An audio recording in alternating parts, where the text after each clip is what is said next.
Sri Caitanya-candramrta, the nectar moon of Sri Chaitanya. Chapter 8. Loka Shiksha, Instruction to the People. 80. O foolish people, please seek the path of pure Hari Bhakti, which even the great sages in ancient times could not find after long searching. If in your heart there is no faith, and if you think it is too difficult to attain, then please abandon all these misconceptions and take shelter of the lotus feet of Lord Gaur. 81. He places his budding lotus hands above his head. His soft cheeks are bathed in tears from his eyes. He is dressed in garments in the color of a newly blossomed lotus whorl, and his complexion robs gold of its splendor.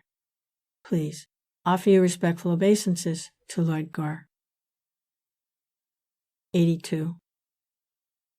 O brother, even if you chant the wonderfully powerful holy names of Lord Krishna, and even if you meditate on his brilliant and charming transcendental form, which creates auspiciousness for the entire world, you cannot hope to attain the splendid nectar of pure love of Krishna if the merciful glance of Sri Chaitanya Mahaprabhu does not fall upon you.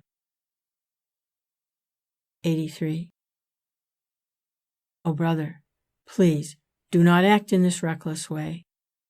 Because you have not taken shelter of Lord Gauranga's lotus feet, the devotees who have become intoxicated by drinking the nectar of the mellows of pure devotional service to Lord Krishna are everywhere laughing at all your endeavors.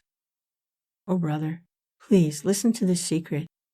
Lord Gauranga is the Supreme Personality of Godhead, and he is the object of pure love of God, described in all Vedic scriptures. 84. I have no power to understand the path of Krishna Bhakti, which makes one averse to impersonal speculation and non-devotional yoga, and I have no contact with saintly spiritual masters. Alas, alas, alas, of whom can I take shelter? O fool, has the name Gaur Hari never entered your ears? 85. Give up all useless material duties. Do not allow a single word of the impersonalist theory to enter your ears. Give up all illusions about your material body and the family and paraphernalia in relation to it. Taking shelter of the mercy of Lord Gaur, please attain the very wonderful and sweet crest jewel of all human endeavors. 86. What is the use of studying many scriptures? What is the use of going on pilgrimage to holy places? Fear women who are like tigers. Spit on the opulences of Svargaloka. Know that all material benefits are as worthless as a handful of straw. Instead of chasing after them, please take shelter of Lord Gauranga, who is dressed in the garments of a sannyasi, and who, intoxicated by tasting the nectar of Krishna Prem, dances by the shore of the sea. 87. What good will come from practicing the different yoga paths? Give them up. Instead, please plunder the treasure house of pure love for the lotus feet of Lord Krishna. If you aspire to attain the wonderful festival of pure love for Lord Krishna, which even Shiva, Brahma, and all the demigods cannot attain, then please become devoted to the inconceivably glorious and magnanimous Lord Gaur. 88. When a pious person attains devotion to the lotus feet of Lord Gaur, the ocean of nectar from the lotus feet of Srimati Radharani suddenly floods his heart. 89. Within Lord Chaitanya's lotus feet which are worshipped by Brahma and Shiva, the shoreless nectar ocean of the confidential mellows of splendid pure love of Krishna rests. The saintly devotees should always meditate on these feet, take shelter of them, become intoxicated with love for them, and chant their glories. 90. I take a straw in my mouth. I fall down at your feet and flatter you. O sir, you are such a great and intelligent man. There is no one greater than you. You are so intelligent, rich, and beautiful. You may ask, why are you so humble? Why are you flattering me? What is your intention? Tell me. Oh, you are a great sadhu. You have learned so many nice things. I know. But kick them out, please. Whatever nonsense, rascaldom you have learned, whatever hogwash things are in your brain, kick them out, throw them all far away, and place all your love in the lotus feet of Lord Gauranga. 91. Liberation is not difficult to attain, and devotional service to Lord Krishna is not very difficult to attain. But even in Vaikuntha Loka, the mercy of Lord Gauranga is very rare and difficult to attain. 92. May the devotees worship the lotus feet of Lord Chaitanya. May they become filled with the nectar of pure devotional service. May they delight and astonish the three worlds with their charming sweetness, good fortune, compassion, tolerance, and other virtues. 93. If one's heart is set on crossing beyond the ocean of repeated birth and death, if one's heart relishes the sweet nectar of Krishna Sankirtan, and if one's heart yearns to swim and sport in the ocean of pure love of Krishna, then one should take shelter of Lord Gauranga's feet. 94. Where are knowledge, renunciation, devotion, and other virtues equal to those that are the property of the devotees of Lord Chaitanya's lotus feet? 94. Where are knowledge, renunciation, devotion, and other virtues equal to those that are the property of the devotees of Lord Chaitanya's feet? 95. If this dull and lifeless world does not worship the Supreme Personality of Godhead, Lord Chaitanya, who is worshipped by the greatest demigods, then it will find death and rebirth staring at it from every turn. 96. King Indra is like a menial servant to one who yearns to attain the feet of Lord Chaitanya Mahaprabhu. What shall we say, then, about the tiny, insect-like kings of this world? 97. Why should a devotee who aspires to attain the service of Lord Krishna Chaitanya beg at the door of a king? Who would be such a fool that even after attaining a priceless Chintamani jewel, he would travel a great distance with much more trouble to get a silver trinket? 98. Many may remain in the mountains absorbed in meditation on impersonal Brahman.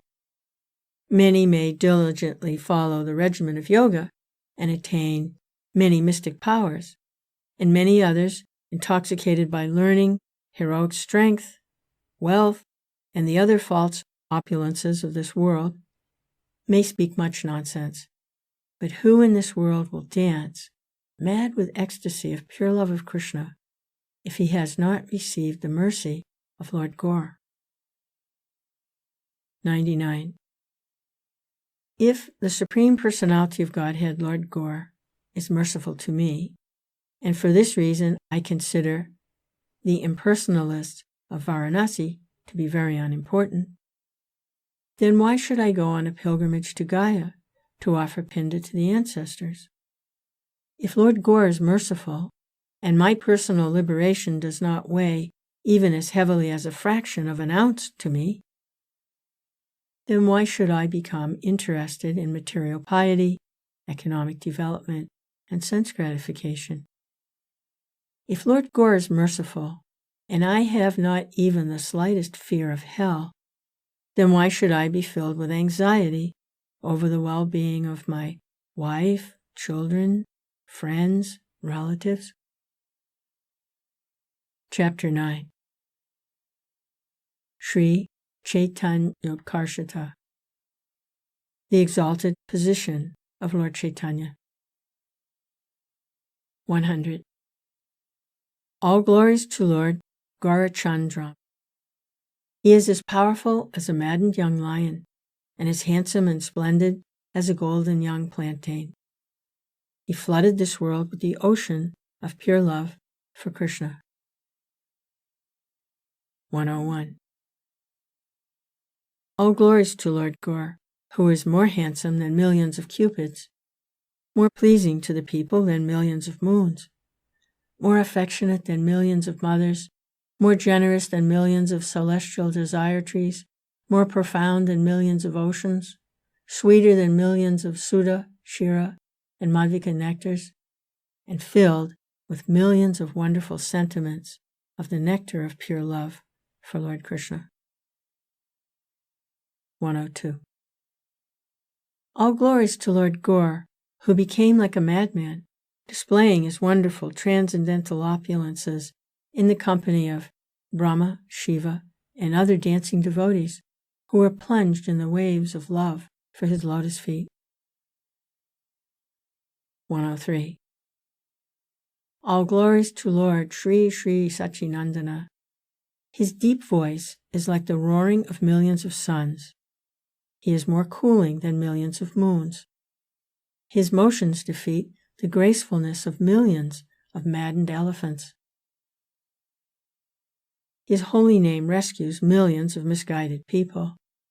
He is the master of Brahma and millions of demigods.